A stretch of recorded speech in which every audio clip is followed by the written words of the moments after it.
I hope बेटा तुहानू जिहड़ा पिछला लैक्चर सी CPU की ऑर्गेनाइजेशन समझ आ चुकी होगी। हुण मैं तुहानू रजिस्टर बारे इंट्रोड्यूस करवाऊँगी। रजिस्टर्स की हुंदे ने।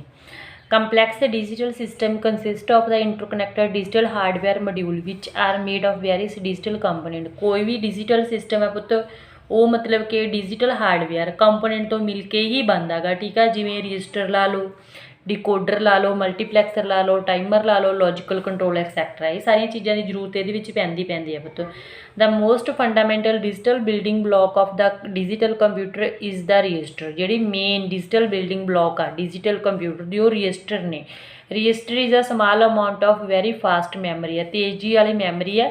ठीक है जी, that is built into the CPU दे विच लगी लगाई होंगी है। It speed up the CPU operation by providing the quick access to store the data. यदी स्पीड की होंगी है, तेजी होंगी है, भी तेजी दे नाल मतलब कि यह डाटे को अपने विच स्टोर करके रख सकता है। It temporary hold the information in CPU and make it available to logic element for the computing system. Temporary base पर की करता है, इनफॉर्मेशन है जी CPU के आपदे विच स्टोर कर लैंदा भी ताकि आपां उहनूं प्रोसैसिंग दे लई CPU नूं दे सकीए। ठीक है, रजिस्टर है वो ग्रुप ऑफ फ्लिप फ्लॉप होंगे ने which each flip flop is capable of storing one bit of information. मतलब कि कलैक्शन होंगी है बेटा फ्लिप फ्लॉप की, भी फ्लिप फ्लॉप की है कैपेबल है मतलब स्टोर करता डाटे वन बिट इनफॉर्मेशन आपके स्टोर करके रखता गा। एन बिट रजिस्टर की गल करांगे group of N flip flop की होगी। Thus several flip flop are combined to form a register to store the whole data word. सारे डाटा वर्ड को स्टोर करने यूज़ किया जाता। ठीक है जी। It is a semiconductor device whose contact can be either read और write. मतलब सैमीकंडक्टर होंगी है जिहदे विच कंटेंट है जिहड़े आप पढ़ भी सकते हैं तो लिख भी सकते हैं। एक्सट्रीमली हाई स्पीड है, यदी स्पीड की होंगी है high, but which are held they are only temporary, पर हैल्ड ही टैंपरेरी बेस पर किए जाते हैं। वाइल इन यूज़ और only as a long as the power supply remains on. मतलब ये आप यूज़ उदी करांगे जो पावर सप्लाई की होंगी अपनी ऑन होंगी हैगी। CPU प्रोसैस करता data and instruction with high speed, तेजी नाल करता भी डाटा जो जी हदायतां दित्तियां गईयां उहदी तेजी नाल उहदे विच वर्क करता। There is also movement of data between various unit of computer, भी ये वेरियस यूनिट है जी कंप्यूटर दी उहदे विच डाटे की मूवमेंट होंदी रहिंदी है। Necessary to transfer the processor data with the high speed, जेड़े डाटे की जरूरत है उस डाटे के उपर तेजी के नाल वो प्रोसैस करूगा। So the computer use register, तां करके कंप्यूटर रजिस्टर यूज़ करता। They are not a part of main memory but they store data और इनफॉर्मेशन टैंपरेरी। मतलब ये मेन मैमरी का पार्ट तो बेटा नहीं होंदा पर टैंपरेरी बेस पर अपने विच डाटे को स्टोर करके रखता है। Pass it on it directed by the control unit, तो जो डायरैक्टली कंट्रोल यूनिट में पास किया जाता है वो द्वारा ही कंट्रोलिंग की जाती है जी। Register perform simple data storage है, डाटे की मूवमेंट है, प्रोसैसिंग द ऑपरेशन उपर परफॉर्म करता है। ये कहते रजिस्टर में होल्ड आ कंप्यूटर इंस्ट्रक्शन स्टोरेज एड्रैस भी कंप्यूटर को जोड़ियाँ हदायतां दित्तियां गईयां उन्होंने होल्ड करता। ठीक है, एड्रैस स्टोर करता गा। Any kind of data such as bit sequence wise which character की फॉर्म के दो सारे डाटे को स्टोर करके रखता है। Different computer have different register set, हर एक के अलग अलग होंगे। कहते various register different in the number its type length and uses, ये टाइप्स वक्रियां होंदियां ने, लैंथ इन्हां दी अलग होंदी है, यूज अलग होंदा है।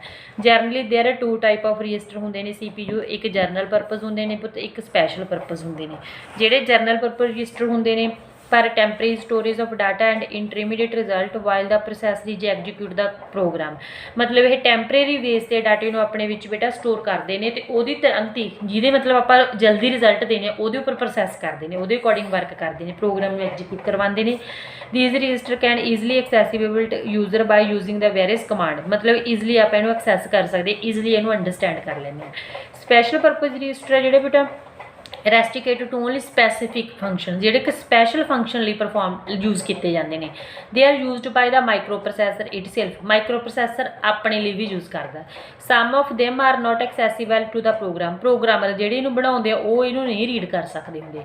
The accumulator is an internal CPU register used as the default location to store any calculation performed by the arithmetic and logical unit. जोड़ा कम्यूलेटर रजिस्टर एक CPU के अंदर लग्या होंदा बेटा ये बाय डिफॉल्ट ही की कर लैंदा आपदे विच सारी कैलकुलेशन स्टोर कर लैंदा जिहड़ी अर्थमैटिक या control unit sorry logic unit दे विच कैलकुलेशन की जाती है, भी उन्होंने बाय डिफॉल्ट अपने विच की कर लैंदा गा ये स्टोर कर लैंदा। अगे आपां कंप्यूटर के जिहड़े रजिस्टर्स ने उन्हां बारे पढ़ते हैं। Registers are the internal part of the CPU, मतलब इंट्रगल हुंदा पुत्त कंप्लीट पार्ट है कहदा CPU का। Therefore they are the fastest memory device in the memory hierarchical, मतलब कि तेजी वाली मैमरी है। All data must be represented in register before it can be processed, मतलब कि कोई भी डाटा जो रिप्रैजेंट किया जाता गा लैता जाता भी उन्होंने रिप्रैजेंट करवाने भी इनू किसी भी चीज़ को प्रोसैस करने तो पहला।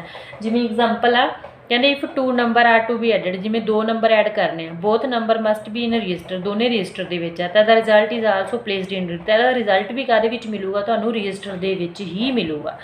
Register is basically just array of flip flop की कलैक्शन है। Flip flop can only store 1 bit at a time, एक समय सिर्फ एक बिट ਨੂੰ स्टोर करता बेटा। Therefore a basic 8 bit shift register can be constructed using the 8 bit flip flop, तो वो 8 फ्लिप फ्लॉप ने यूज़ करूँगा। जे 1 बिट की है तो 1 बिट ਨੂੰ यूज़ करूँगा, जे 8 बिट की गल की है तो 8 बिट ਨੂੰ ही यूज़ करूँगा।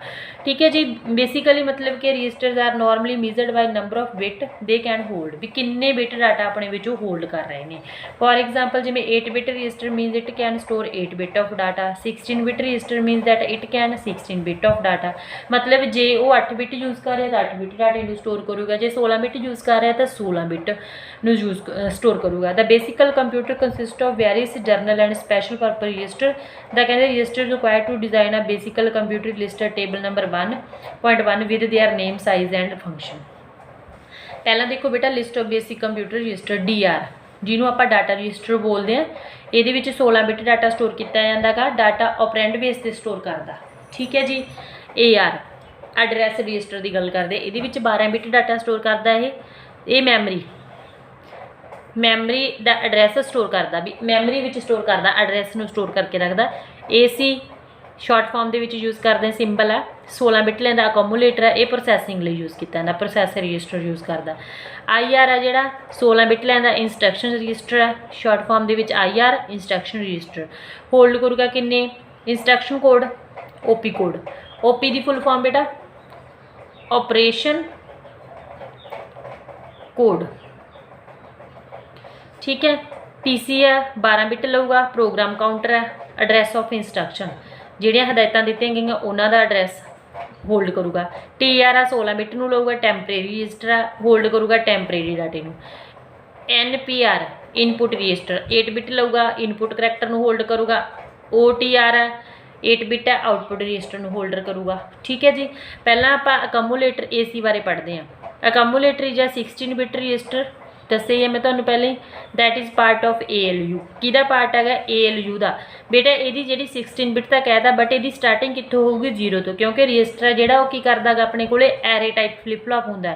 एरे कितों स्टार्ट होंगे हमेशा 0 तो, करके की है ये 0 तो लैके 15 तक लेता, 0 एक कंटेन किया डिजिट तो बाकी 15 होगी, तो टोटल किन्ने बिट बन गए, ये 16 बिट बन गए। AC शॉर्ट फॉर्म के अकमूलेटर में AC बोलिया गया। ठीक है।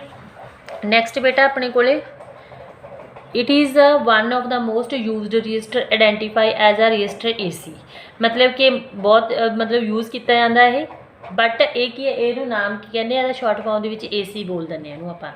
It is used for temporary storage of data and perform arithmetic and logical operation, temporary base से स्टोर करता डाटे नूं, अर्थमैटिक ते लॉजिकल ऑपरेशंस नूं परफॉर्म करता। It generally use to hold one of the operand of the arithmetic and logical operation which serve as one input to ALU, मतलब कि यदा काम की आ भी मतलब अर्थमैटिक ते लॉजिकल ऑपरेशन परफॉर्म करता, जिहदा काम की आ इनपुट दिंदा किहनूं किहड़ी यूनिट नूं ALU नूं। The other operand may either in the memory और इन द डाटा, एक दा मतलब ये काम परफॉर्म करूँ जो दूसरा ऑपरेंड ये यूज़ किया जाऊगा, भी जो दूसरा पार्ट की गल करता है तो वह की करूँगा मैमरी के यूज़ किया जाऊगा, भी मैमरी डाटे में स्टोर करता।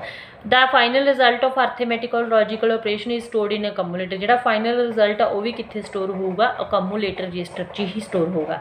इट कैन सेंड और receive data by the internal data bus, ये डाटा बस से जरूर इंटरनल जो अंदरूनी डाटा बस लगे वो द्वारा डाटे में सेंड तो रिसीव करूँगा।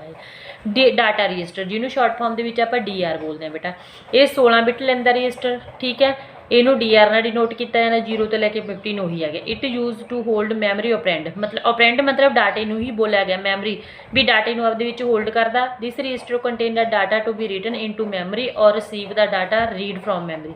एक दा बेटा ये जिहड़ा डाटा इन्हें लिखना गा भी वो मैमरी दे विच जाके स्टोर करदा, ते जिहड़ा मतलब रिसीव करदा डाटा वो भी मतलब मैमरी तो ही लैंदा। ਵੀ ਜਿਹੜਾ ਪਹਿਲਾਂ ਹੀ मतलब स्टोर आ भी वो भी लैना ते देना दोने काम किहड़े रजिस्टर दे हो डाटा रजिस्टर दे डाटा लैंदा ये टैंपरेरी रजिस्टर जिन्होंने TR बोलिया गया ये भी 16 बिट रजिस्टर हुंदा गा ਇਹਦੇ ਵਿੱਚ ਵੀ ਉਹੀ ਚੀਜ਼ ਹੈ it use to hold data during arithmetic and logical operation arithmetic ਤੇ ਲੌਜੀਕਲ ਆਪਰੇਸ਼ਨ ਦੇ ਦੌਰਾਨ ਇਹ ਡਾਟੇ ਨੂੰ ਸਟੋਰ ਕਰਦਾ ਯੂਜ਼ਡ ਕੀਤਾ ਜਾਂਦਾ ਕਾਹਦੇ ਦੁਆਰਾ ਇਹ CPU ਦੇ ਦੁਆਰਾ it use to transfer data to ALU ਨੂੰ ਡਾਟਾ ਟ੍ਰਾਂਸਫਰ ਕਰਨ ਲਈ ਯੂਜ਼ ਕਰਦੇ ਆ ਬੇਟਾ ਇਹ and usually contain the second Y value required for arithmetic operation ਵੀ ਉਹਦੇ ਲਈ ਵੀ ਯੂਜ਼ ਕਰਦਾ ਵੀ ਉਹ ਵੈਲਿਊ ਵੀ ਜ਼ਰੂਰਤ ਪੈਂਦੀ ਵੀ ਅਰਥਮੈਟਿਕ ਆਪਰੇਸ਼ਨ ਦੇ ਲਈ ਕਿਹੜੀ ਕਿਹੜੀ ਵੈਲਿਊਜ਼ ਦੀ ਵਰਤੋਂ ਕਰ ਰਿਹਾ ਇਹ ਇੰਸਟਰਕਸ਼ਨ ਰਜਿਸਟਰ ਜਿਹਨੂੰ IR ਬੋਲ ਦਿੰਦੇ ਨੇ ਬੇਟਾ ਇੰਸਟਰਕਸ਼ਨ ਰਜਿਸਟਰ ਵੀ 16 ਬਿਟ ਡਾਟੇ ਨੂੰ ਲੈਂਦਾ ਆਇਡੈਂਟੀਫਾਈ ਐਜ਼ ਰਜਿਸਟਰ 0 ਤੋਂ ਲੈ ਕੇ 15 ਤੱਕ ਦੀ ਗੱਲ ਕੀਤੀ ਹੈ ਇਟ ਹੋਲਡ ਦਾ OP code operation code of instruction which is being decode and execute ਵੀ ਆਪਰੇਸ਼ਨ ਕਿਹੜਾ भी मतलब किहड़ा लग रहा इंस्ट्रक्शन के उपर की डाटे के उपर किहड़ा ऑपरेशन परफॉर्म करना उन्हें डिकोड करना चेंज करना तो उन्हें एग्जीक्यूट करना भी कन्वर्ट करना भी ये दोनों काम किहदे हुंदे ने इंस्ट्रक्शन रजिस्टर के instruction that is fetched from memory जिहड़ियां मतलब डाटा ये कित्थों लऊगा मैमरी दे विचों loaded into the instruction register तो उन्होंने लोड कर दूगा किहड़े रजिस्टर दे विच इंस्ट्रक्शन रजिस्टर दे विच decoder decode the instruction and establish the sequence of event to follow मतलब कि वो देखूगा भी की काम परफॉर्म हो रहा उन्होंने डिकोड कन्वर्ट करूँगा the instruction register is not programmable can not be accessed through any instruction ये प्रोग्रामेबल नहीं होंगे बेटा इनू कोई भी इंस्ट्रक्शन रीड नहीं कर सकता गा ठीक है जी इस तो बाद आगे बते एड्रैस रजिस्टर जिन्हों AR बोलते हैं ठीक है it is a 12 bit register identify AR के द्वारा 0 तो लेके 11 तक है बेटा register specify address in the memory for next read और राइट ऑपरेशन भी ये एड्रैस दिंदा भी अगली किहड़ी इंस्ट्रक्शन रीड करनी है या राइट करनी है प्रोग्राम काउंटर जिहड़ा PC है 12 बिट ही लऊगा ठीक है जी इनू PC के नाल डिनोट किया जाता it is use to hold the memory address of next instruction to be executed ये होल्ड करके रखता भी मैमरी का एड्रैस भी किहड़ी अगली इंस्ट्रक्शन एग्जीक्यूट हो रही है ठीक है the CPU use the PC register to sequence the execution sequence wise मतलब इंस्ट्रक्शन के उपर एग्जीक्यूट करते हैं मतलब वो according sequence wise instruction execute होंगे मतलब चलदियाँ ने it keep the track of memory address of instruction as they are being fetched from memory भी ये सारा ट्रैक रखा जाता भी किमें किमें मतलब कि इंस्ट्रक्शन जिहड़ियां मैमरी दे विचों फिच होकर चल रही ने when and OP code is being fetched जो कहते OP कोड फीचर्ड हो जाता भी लै लेने ऑपरेशन कोड तो program counter is incremented by 1 to 2.2 memory location of next instruction भी वो एक दे मतलब एक उहदा एड्रैस अगे बच जाता जे 8 आ तो 9 हो जू जे 9 आ तो 10 हो जूगा इनपुट रजिस्टर ठीक है इट इज़ 8 बिट लैंदा आइडेंटिफाई इनपुट के नाल 0 तो लैके 7 it receive a character from input device तो लैंदा and deliver to the AC नूं डिलीवर कर दिंदा है अकमूलेटर रजिस्टर नूं आउटपुट रजिस्टर का की काम है बेटे ये भी 8 बिट लैंदा गा ये विच भी की काम है रिसीव करता इनफॉर्मेशन AC तो इनफॉर्मेशन लैके ट्रांसफर कर दिंदा किहड़ी डिवाइस नूं आउटपुट डिवाइस में ये सी थोड़ी जी रजिस्टर बारे जानकारी बाकी जी डिटेल है इन्हों की वो अगे भी आऊगी तो वधिया समझ आ जाऊगा लैक्चर में 1-2 बारी ना सुनिया 2-3 बारी सुन के देखियो फिर तो समझ आऊगा भी ये की चीज़ हैगी ठीक है जे कोई डाउट होया तो पूछ लो।